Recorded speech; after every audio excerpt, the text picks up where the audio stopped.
Hi guys, Tiffany Ott here, and today I am talking about setting up a mastery grid in Google Docs. Make sure that you click like and subscribe to the channel so that you never miss the awesomeness that comes your way through the Teach Better team. So let's dive right in. One of the biggest questions I get when we go do live trainings about the grid method is, how do I actually edit this table and this document or create my own grid? So I'm going to give you a little tutorial about how we can do this in Google Docs. So your first step when you want to actually create this grid in your Google document is to figure out how many learning opportunities you're going to have at each level of the grid. So some grids, like this example, might have 5 learning opportunities on level 1, 4 on level 2, 3 on level 3, and 1 each on levels 4 and 5. So you need to decide how many you want in the levels of your grid. From that point, let's say the first level of your grid has 5, the second level has 3, the third has 2, and then 1 each on the 4th and 5th level. So we are actually going to use a math strategy called least common multiple. Let's go way back to 4th grade when you first learned about that. And we want to find the lowest number that all of these values, all of these numbers go into. So for this one, the answer is 30 because 5 goes into 30, 3 goes into 30, 2 goes into 30, and 1 obviously go into 30. So from that point, you actually need to insert a table, and this table is going to have 30 columns. I know that's a lot, but we're going to be merging and managing this so that it's not going to be overwhelming. Now, this will not let me add more than 20 from this perspective, but what I can do is do a 20 by 5 table. And then I just need 10 more columns. So I can go 1, 2, 3, 4, 5, 6, 7, 8, 9, 10. And then right click on your mouse. And you can say, where is it? Insert 10 columns right. Boom, just like that, we have a table that has 30 columns across and 5 levels. From this point, we are going to be merging different cells in this table so that it doesn't look so crazy. How are we going to do this? Well, let's take a look at level 1. We want to have 5 learning opportunities on level 1.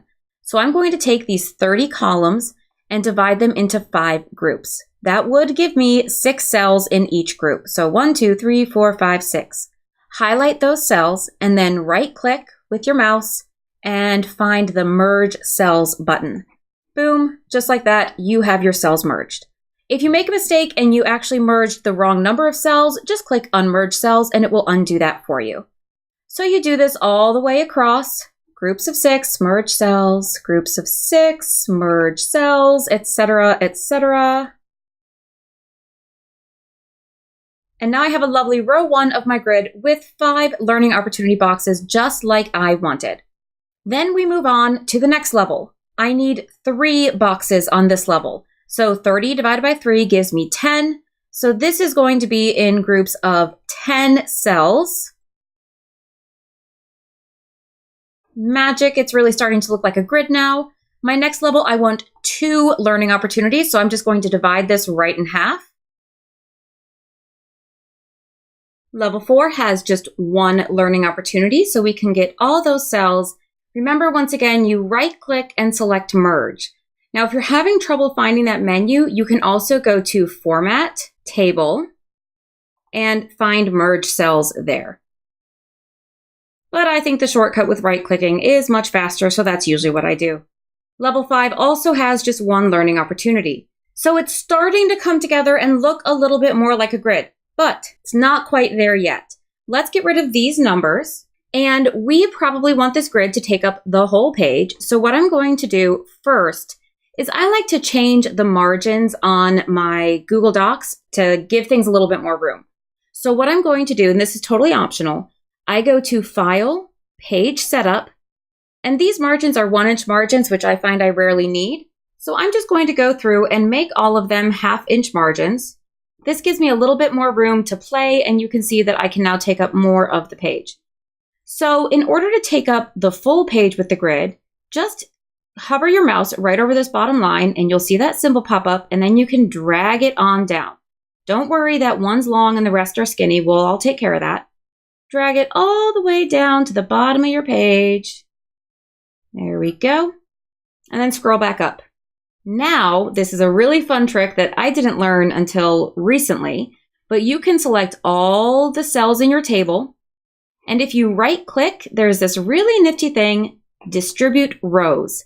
And that's going to make everything beautiful and nice and even. Look at that. That is a pretty grid. If you want to add a column onto the left-hand side where you will put the learning targets for each level, all you have to do is right-click and say Insert Column Left. Boom, just like that, you've got a column. You can expand that column a little bit if you'd like to give yourself more room to write. And just like that, you have your fabulous grid that you can start putting learning opportunities into. So I hope this was a helpful video. I hope that helped you figure out some of the things that you are having a hard time with while you're editing your grids. If you have any questions, never hesitate to reach out to me, Tiffany Ott, on Twitter or through email at tiffany@thegridmethod.com. Thanks for watching, guys, and I will see you next time.